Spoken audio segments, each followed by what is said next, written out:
आज की अपनी कहानी है साथ, एक सच्ची प्रेम कहानी। बाबा का पार्थिव शरीर घर में रखा हुआ था। 3 बहुओं, बेटों, नाती पोतों से घिरी अम्मा बाबा के पास ही बैठी थी। वो रोती और फिर चुप हो जाती और फिर बाबा को हिलाते हुए कहती कि मोहे अकेलो काहे छोड़ गए, मोहे भी ले जाते, तुम्हारे बिन जे जीवन कैसे कटेगो। कहते कहते अम्मा फिर रोने लगती। दिन बीते, पूरे परिवार अपने अपने में व्यस्त हो गया, पर अम्मा पहले सी अम्मा ना रही। अब बस वो भगवान से बाबा के पास जाने की दुआ करती। घर के बच्चों ने उन्हें कई बार खुद से बातें करते सुना। बस यही कहती कि बाबा आए थे, वो कह रहे थे कि बस तू कुछ दिन और तोए साथ ले चलूँगा, तू बस बिट्टू का ब्याह निपट जाने दे। अब मैं ना रहा तो अम्मा बाबा में से कोई एक तो रहना चाहिए ना, पोती को आशीर्वाद देने को। बाबा की बरसी के 4 दिन पहले बिट्टू की शादी का मुहूर्त निकला। अम्मा की जिद पर शादी उसी दिन रखी गई। शादी धूमधाम से संपन्न हुई। विदा में अम्मा अपनी प्यारी पोती से लिपट ऐसे रोई कि वो आखिरी बार उसे देख रही हो। हंसी खुशी बिट्टू अपनी ससुराल विदा हुई।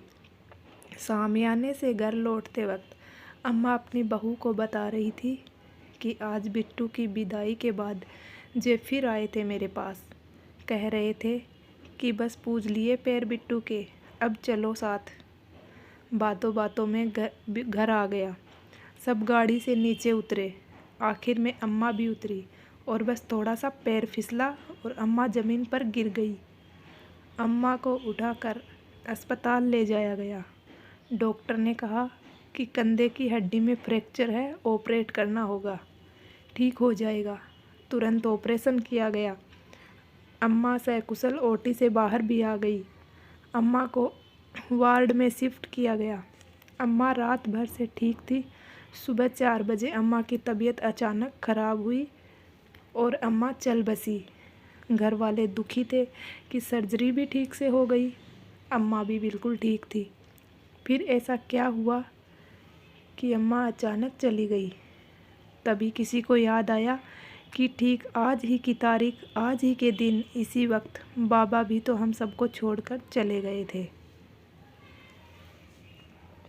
अम्मा के पार्थिव शरीर को वार्ड से बाहर लाया गया।